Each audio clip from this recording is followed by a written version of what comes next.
मैं अब आमंत्रित करूंगा अनिल मित्रा जी को और डॉक्टर शेफाली गर्ग को इनके बाद। बाप फ्री चाय नहीं पीते क्या? Green tea, lemon tea. हाँ उस दिन घर पे भी इन्होंने मना कर दिया।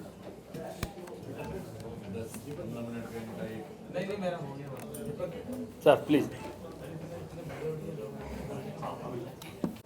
मित्रों, जैसा मैंने पहले भी कहा था आप लोगों से मुखातिब होते हुए, आज मैंने दीपक जी की संरक्षता में पहली बार लाल किताब की पाठशाला अटेंड की है। मेरा कहने का सरल तात्पर्य यही है कि लाल किताब के बारे में मैं नहीं जानता।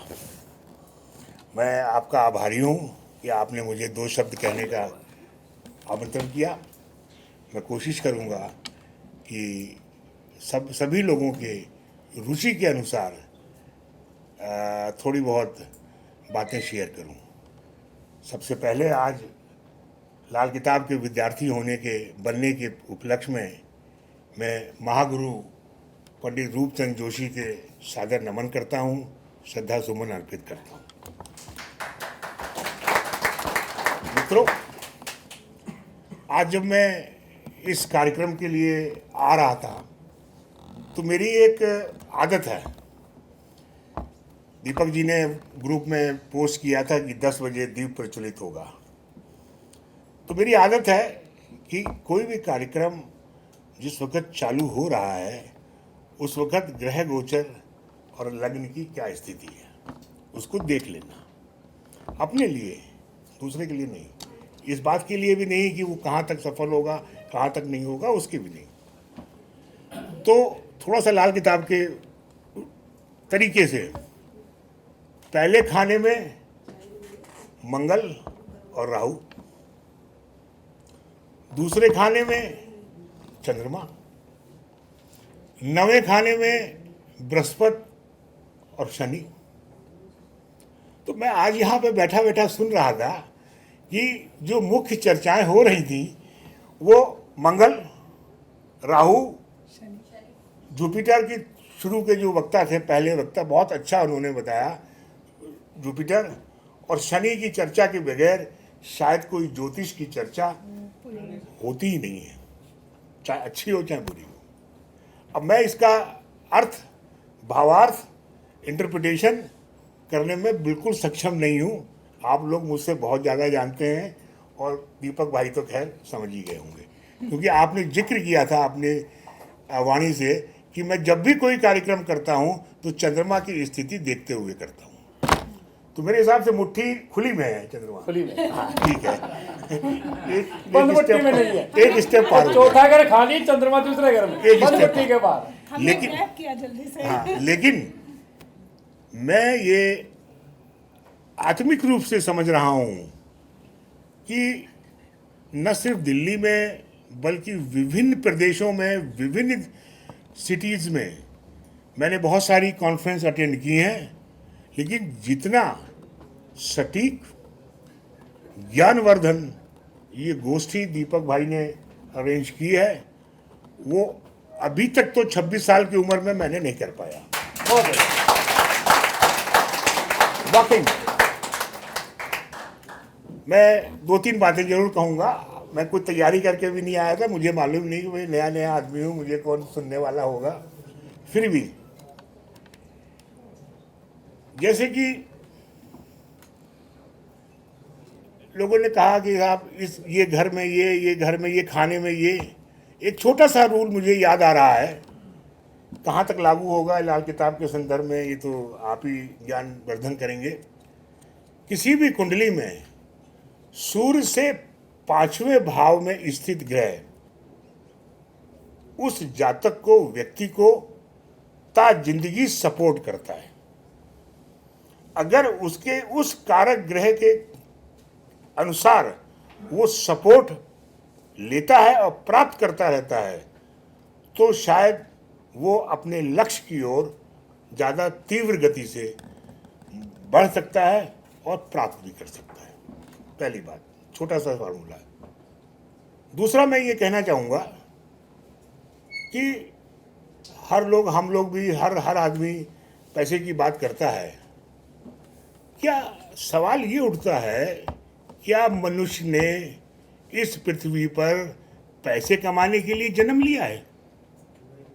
जब हम लोग कहते हैं, हमारे वैदिक ग्रंथ कहते हैं, पौराणिक शास्त्र कहते हैं कि प्रारब्ध के आधार पर आदमी की आत्मा जीवात्मा जन्म लेती है, तो प्रारब्ध के आधार पर जो कमी रह गई है, जो डिफिशियंसी रह गई है, उसको प्राप्त करने का, प्रतिपूर्ति करने का एक अवसर शायद भगवान दे रहे हैं इस पृथ्वी पर जन्म देकर। डिफिशियंसी कहाँ? मानिए यहाँ पर है, बीच की तो डिफिशियंसी हुई, तो डिफिशियंसी अंतर क्या? मैं तो समझता हूँ कि अंतर यह है, हर जीवात्मा का लक्ष्य होता है आत्मा का परमात्मा से मिलन या मोक्ष प्राप्ति। उसके अंदर जो अंतर है वो, क्या पैसे से किसी की मोक्ष मिल सकता है?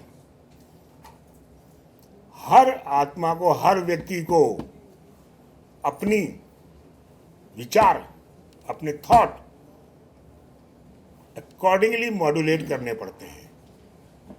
जन्म के समय जो ग्रह स्थिति होती है गोचर की, वो उस आदमी में व्यक्ति विशेष ऊर्जा उत्पन्न कराते हैं और उसी ऊर्जा को इस्तेमाल करते हुए वो अपने लक्ष्य की ओर बढ़ सकता है।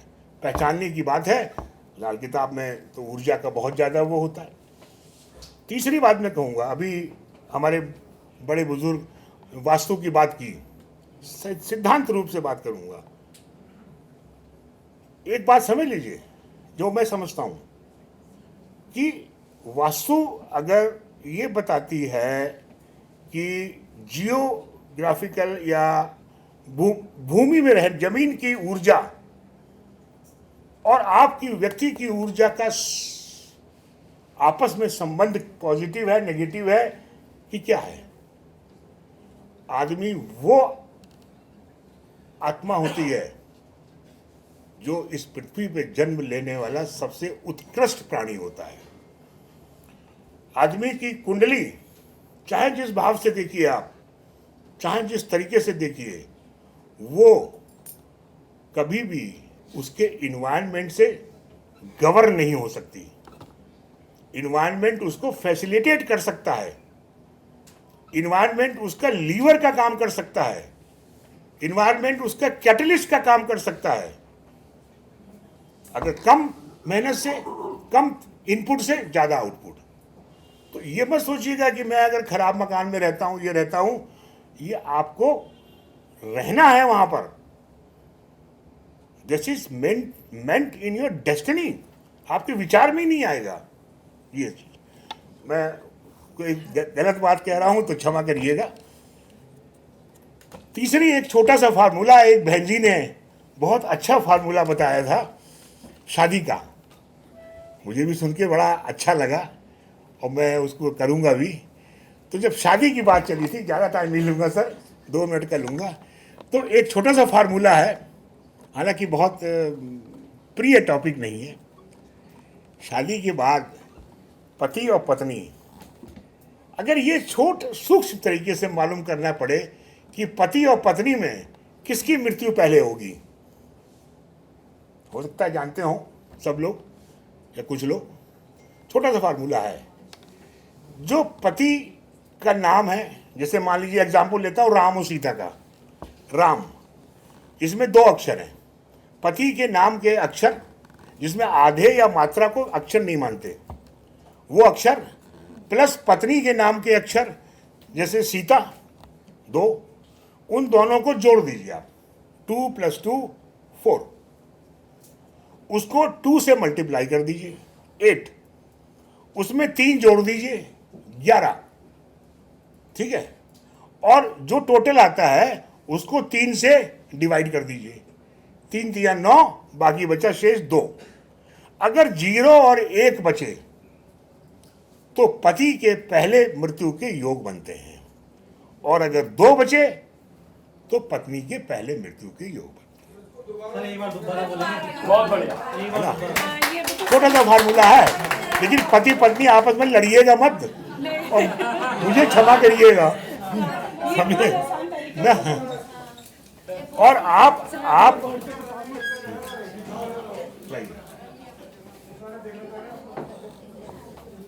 एग्जाम्पल ये ले लेता हूँ, बीमा मत करा लेना पत्नी का।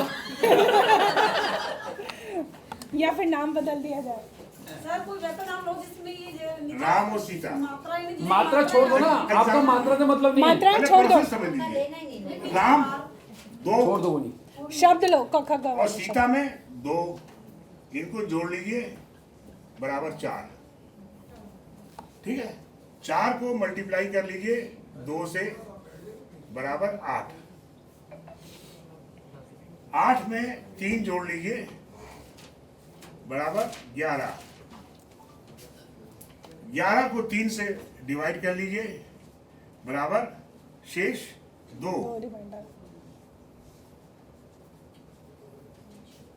शेष या तो 0 होगा, 1 होगा, 2 होगा, इन्हीं तीनों में से होगा।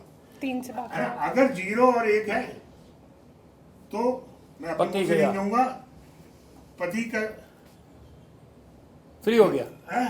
फ्री हो गया मतलब। पति पहले जाने का योग है, और अगर 2 है तो पत्नी के पहले जाने का योग बनता है। मैं इतना जरूर कहूंगा, इसके पीछे कोई लॉजिक नहीं है, कोई कुछ नहीं है, कोई ग्रह नहीं है।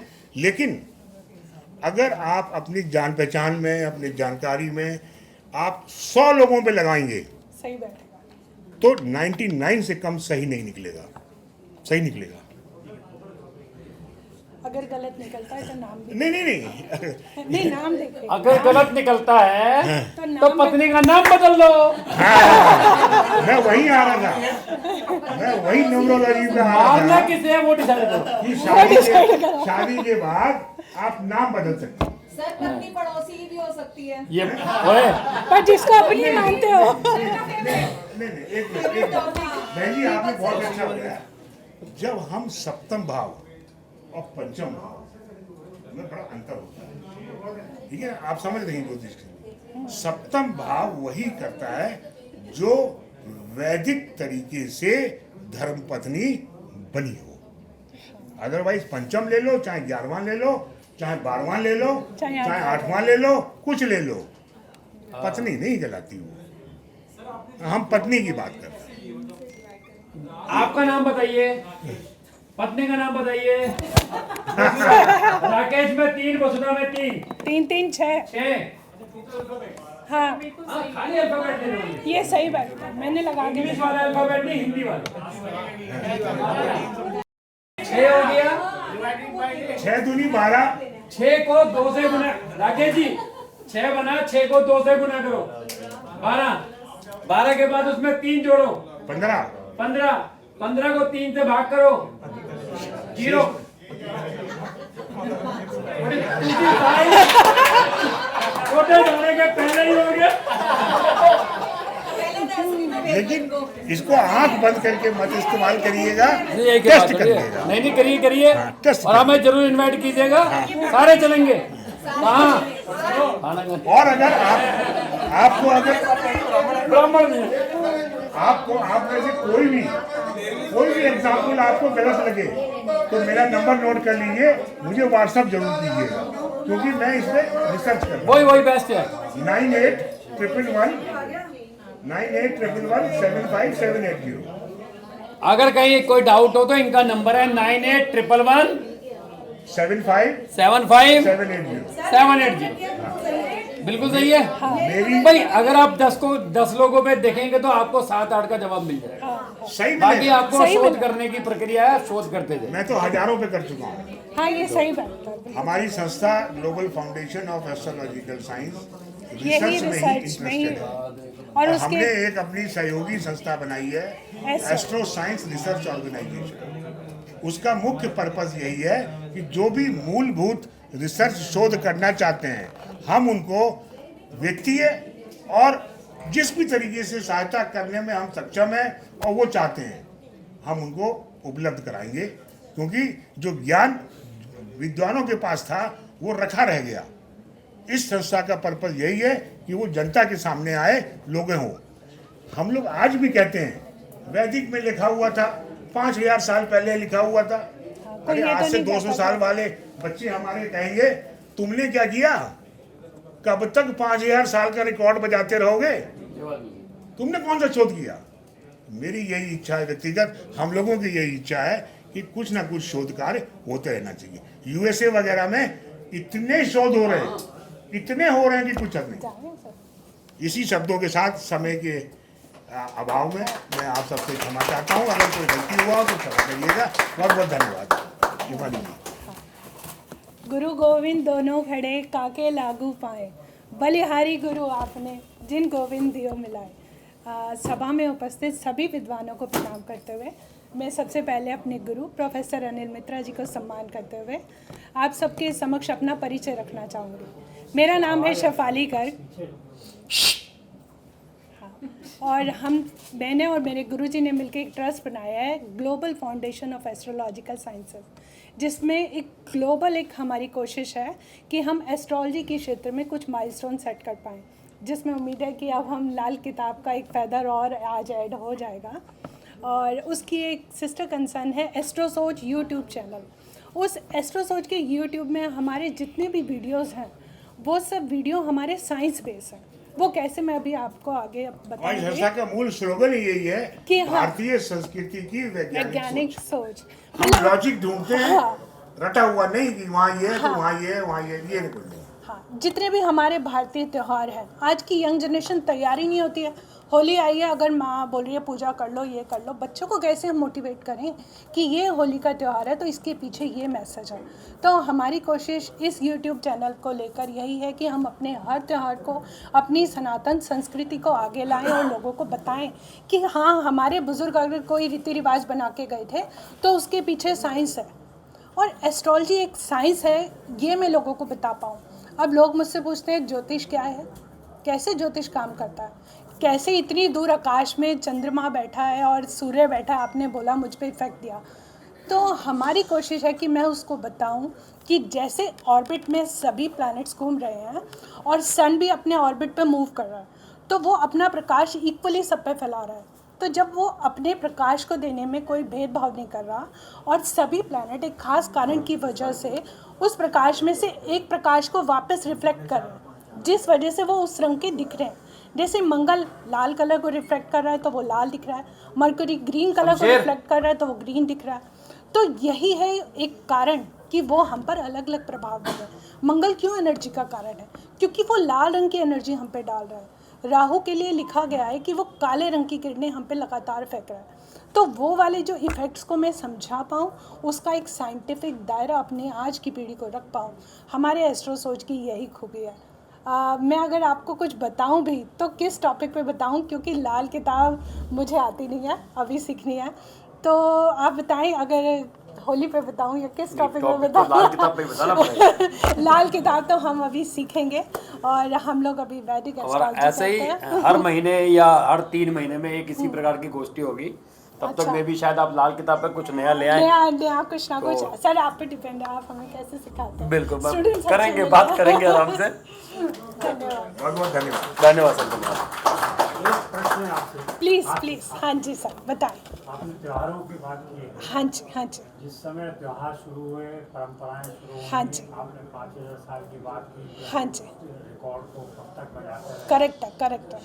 तो क्या उसमें कुछ परिवर्तन होना चाहिए, क्योंकि आप उन परंपराओं और त्योहारों की देखो बात कर रहे हैं। परिवर्तन, हाँ नहीं सर मैं देती हूँ, एक आप ये मिनट कह मुझसे रहे पूछा हैं एक कि सेकंड। उसमें कुछ नया आना चाहिए। हाँ। इन दोनों चीज़ों में सामंजस्य। हाँ देखो ये बात आपका बहुत अच्छा और वैलिड रीज़न है कि आज से 5000 साल पहले होली की मैं बात करती हूँ। ऐसे भी संकेत मिलते हैं कि 500 से 200 ईसा पूर्व इसे होलाका बोला जाता था और उस समय भी यज्ञ और रात में पूरी रात हवन चलता था कि लोग अपनी सारी नेगेटिविटी और हमारे कष्टों को दूर करें। ऐसा हमारे बहुत से प्राचीन ग्रंथों में लिखा हुआ है। आप देख रहे हैं ये ट्रेडिशन आज भी चल रहा है, हम लोग रात को होलिका दहन करते हैं। अब परिवर्तन किस चीज़ में आया?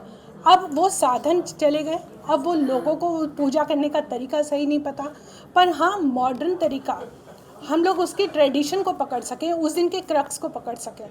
जैसे कि उसकी रात का मेन क्रक्स था कि हम होली की रात को अग्नि दहन करते हैं ताकि हमारी सारी नेगेटिविटी और हमारा ऑरा क्लीन हो सके, और हम उस दिन ब्रह्मांडीय ध्वनि को सुनने की कोशिश करें।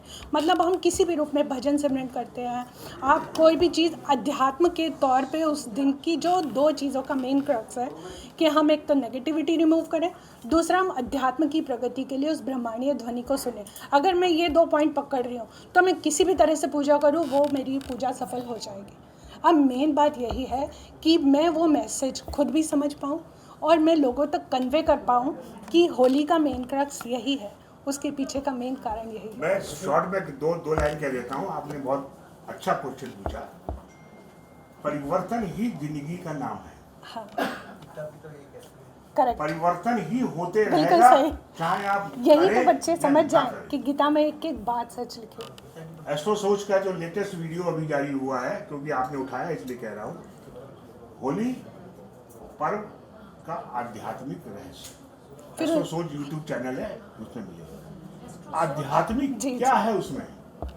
अगर 21 मार्च को बराबर दिन और रात होते हैं और सूर्य इक्विनॉक्स पे होता है और ऋतु परिवर्तन होता है, उत्तरी में स्प्रिंग आता है और दक्षिणी ध्रुव के साइड में अगर विंटर आता है, उसके बाद पड़ने वाली ये पहली पूर्णिमा होती है जिसमें कि होलिका दहन होती है। हाँ, और हमारे ये हिंदू इसका कल्चर, एस्ट्रो फिजिक्स का लॉजिक है। उस वक्त जो एनर्जी, जो ऊर्जा हमें अपने सौर मंडल से प्राप्त होती है, वो एक इन्वायरमेंट पैदा करती है जिसमें हम अपनी नेगेटिव एनर्जी को खत्म करके या कम करके पॉजिटिव एनर्जी ग्रहण कर सकते हैं। ये होलिका रात ही में जलाई जाती है जब पूर्णिमा होती है। और ये साल लेकिन की अब क्या आखिरी हुआ, पूर्णिमा। रंग खेलो, चुगलबाजी करो, ये नहीं है, वो लोकाचार पद्धति। वो नहीं है, वो भी नहीं है, उसका भी एक वैज्ञानिक महत्व है। उसका रूप बदल गया। वो खुशी, इन्वायरमेंट, नए साल की नई ये उसका- त्योहार को मनाने हम का लोगों तरीका। का उद्देश्य ही है। तो बहुत छोटे में है, बहुत समय ले लिया, माफ करिएगा। शुक्रिया। धन्यवाद। हाँ जी, ये चल रही है। आप देखो ना, वृक्ष भी जो है वो जड़ों को चेंज करता है, पत्ते और फली चेंज करता है। जी सर। तो जैसे आपने राव हंता का निकाला है, जैसे अब मान लीजिए किसी का नाम अनिल है या अनुपम है, हाँ। तो सर उसको हिंदी में लेंगे, इंग्लिश में ले सकते हैं? देखिए हिंदी में ही है, मैंने भी यहाँ हिंदी ही लिखा है। अनिल में 3, नंबर अनुपम में 1। 4। अगर अनुपम है, और है ना, अगर अनुपम है, आ ना पा मा 4 और लेंगे उसके अंदर। हाँ हाँ, 4 आप अनुपम में तो आ लिखते ही है ना। सचा दा, बस 3 ले लें। किसके? राजकुमार। निक नाम और प्यार का नाम नहीं। मैंने यहाँ एक मिनट सुनिए, मैंने यहाँ वो चीज नहीं कही आपसे कि नक्षत्र का नाम लीजिए, नक्षत्र के अक्षर से, वो भी नहीं किया। जो नाम उसका बोल चाल करना। जो नाम है, जो आपके हाई स्कूल सर्टिफिकेट में कहीं पे दर्ज है ना, वो चीज। ठीक है, तो